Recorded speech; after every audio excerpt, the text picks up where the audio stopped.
Hello दोस्तों, this is Manish Saini. तो आज हम बात करेंगे यहाँ पर उत्तराखंड के करंट अफेयर के बारे में। और सेशन बहुत ही महत्वपूर्ण है। अगर आप इस चैनल पर नए हैं तो प्लीज़ सब्सक्राइब करें, अपने दोस्तों के साथ शेयर करें।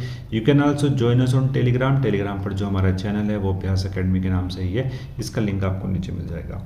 पहला जो हमारे पास यहाँ पर करंट अफेयर है वो है 20वां गवर्नर कप गोल्फ टूर्नामेंट 2025।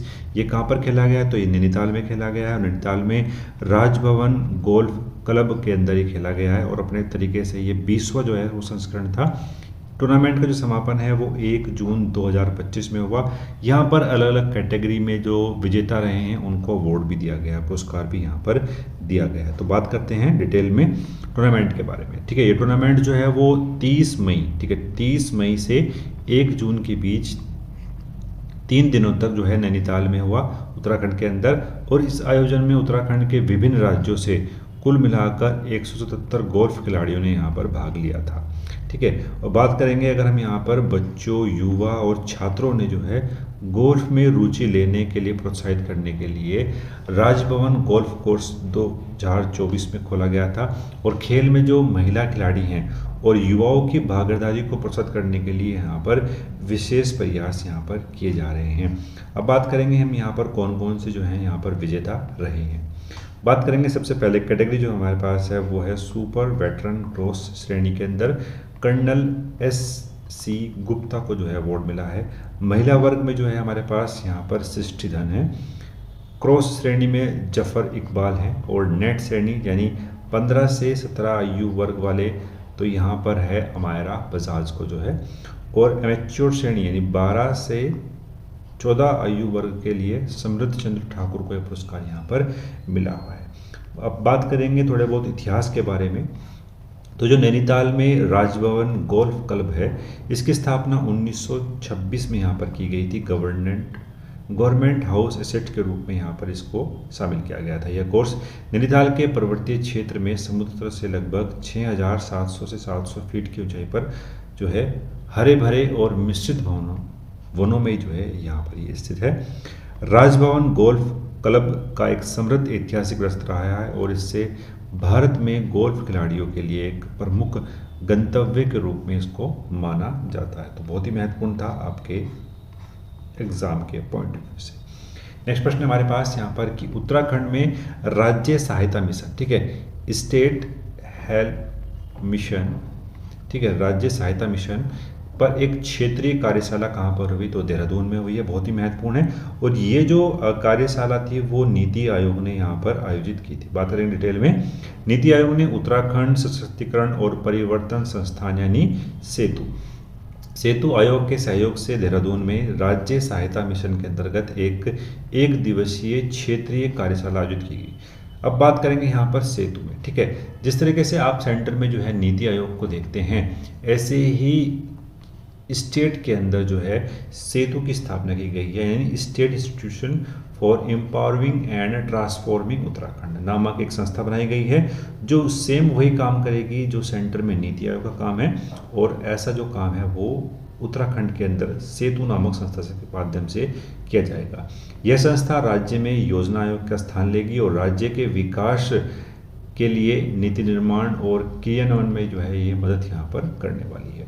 इस जो पूरी ये कार्यशाला जो आयोजित की गई है, इसका क्या मोटिव रहा है? तो मोटिव रहा है सहकर्मी शिक्षा को बढ़ावा देना, सामाजिक आर्थिक विकास के लिए सहयोग बढ़ाना, राज्य में जो विकास की गति है उसको तेज करना और जो हमारे सस्टेनेबल गोल हैं उनको प्राप्त करने के लिए राज्य की मदद करना, जिससे बहुआयामी जो गरीबी है उसको यहाँ पर कम किया जा सकता है। नेक्स्ट प्रश्न हमारे पास उत्तराखंड में रणनीतिक सलाहकार समिति का जो है आयोजन किया गया। तो उत्तराखंड के राज्यपाल लेफ्टिनेंट जनरल सेवानिवृत्त जो हैं नवाचार और प्रभावी कार्यान्वयन पर एक रणनीतिक सलाहकार समिति का गठन किया गया है। और इसके अलावा जो मुख्यमंत्री हैं पुष्कर सिंह धामी जी ने सामाजिक विकास, कौशल निर्माण और तकनीकी नवाचार को बढ़ाने के लिए 3 प्रमुख समझौते यहाँ पर किए हैं। तो बहुत ही महत्वपूर्ण है, तो उनके बारे में बात कर लेते हैं। रणनीतिक सलाहकार जो समिति है वो नवाचार,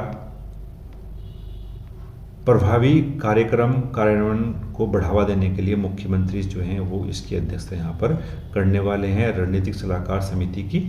अब बात करेंगे कौन कौन से समझौते यहाँ पर वो किए गए हैं। ठीक है, टाटा ट्रस्ट के साथ हमने जो है जल प्रबंधन, पोषण, टेलीमेडिसिन और ग्रामीण आजीविका हेतु और हरित ऊर्जा पर 10 वर्षीय के लिए समझौता किया गया है यहाँ पर टाटा ट्रस्ट के साथ, तो बहुत ही महत्वपूर्ण है।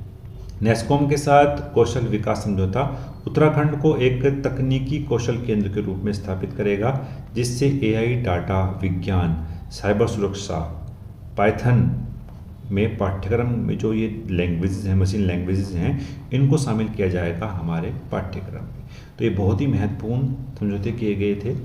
अब नेक्स्ट जो हमारे पास करंट अफेयर है वो है उत्तराखंड में बेली ब्रिज। ठीक है, उत्तराखंड में बेली ब्रिज डिटेल में बात करते हैं। उत्तराखंड में जो मिलम गांव है वहाँ पर हिमस्खलन के कारण जो है वो पुल जो था वो यहाँ पर क्षतिग्रस्त हो गया था। अब यहाँ पर जो ओखा नदी है, ओखा नदी पर एक बेली ब्रिज बनाया गया और उस बेली ब्रिज के माध्यम से जो महत्वपूर्ण सामग्रियाँ थीं उनको यहाँ पर जो है पहुँचाया गया है। ठीक है, तो बात करेंगे सीमा सड़क संगठन को क्षति की मरम्मत करने और पुल को जल्द से जल्द जो है वो पुनः स्थापित करने के निर्देश यहाँ पर दिए गए हैं। ठीक है, और बीआरओ जो है वो पूरे तरीके से जो है इसमें शामिल किया जाएगा मरम्मत करने के लिए। ठीक है, अगर मैं बात करता हूँ ये क्यों महत्वपूर्ण है, ये इसलिए महत्वपूर्ण है क्योंकि जो ब्रिज है वो चीन और भारत सीमा पर स्थित है। ठीक है, चीन और भारत सीमा पर स्थित है, तो इसकी वजह से जो है ये पुल काफ़ी यहाँ पर जो है इम्पोर्टेंस रखता है यहाँ पर रणनीतिक तरीके से। तो इस पुल का जो क्षतिग्रस्त होना वो भारत के लिए एक क्या था, क्षतिपूर्वक जो है ये घटना थी।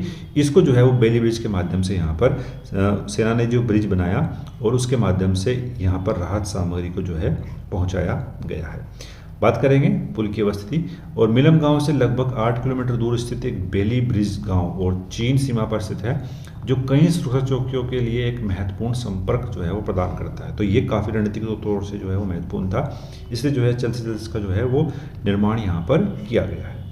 नेक्स्ट प्रश्न है हमारे पास कि उत्तराखंड की पहली योग नीति जो है यहाँ पर बनाई गई है। उत्तराखंड के मुख्यमंत्री ने राज्य की ग्रीष्मकालीन राजधानी भराड़ीसैंण यानी में 11वें अंतर्राष्ट्रीय योग दिवस के अवसर पर राज्य की पहली योग नीति का जो है वो शुभारंभ किया है और साथ ही साथ जो गढ़वाल और कुमाऊं को जो है आध्यात्मिक आर्थिक क्षेत्र यानी स्पिरिचुअल इकोनॉमिक जोन के निर्माण की भी घोषणा यहाँ पर की। तो बहुत ही महत्वपूर्ण है, यानी हम योग तो करेंगे ही और साथ साथ जो है स्पिरिचुअल इकोनॉमी को भी उससे फायदा होने वाला है। उत्तराखंड की इकोनॉमी को भी यहाँ पर योग के माध्यम से जो है वो फायदा होगा। ठीक है, इसका जो उद्देश्य है उत्तराखंड को योग और कल्याण की एक वैश्विक राजधानी के रूप में जो है वो विकसित करना है। बात करेंगे क्या इसकी अवधारणा है। अवधारणा यहाँ पर यह है कि हर घर योग, हर व्यक्ति को स्वास्थ्य। इसकी अवधारणा काफ़ी महत्वपूर्ण है, ये एग्जाम में यहाँ पर प्रश्न यहाँ से बन सकता है। अगर हम बात करते हैं यहाँ पर कुछ सब्सिडी भी जो है वो प्रावधान किया गया है। इस नीति के तहत योग और ध्यान केंद्रों की स्थापना के लिए अधिकतम 20 लाख रुपए तक की सब्सिडी जो है वो यहाँ पर दी जाएगी। योग और प्राकृतिक चिकित्सा संबंधित अनुसंधान गतिविधियों को अधिकतम 10 लाख रुपए तक का अनुदान प्रदान यहाँ पर किया जाएगा।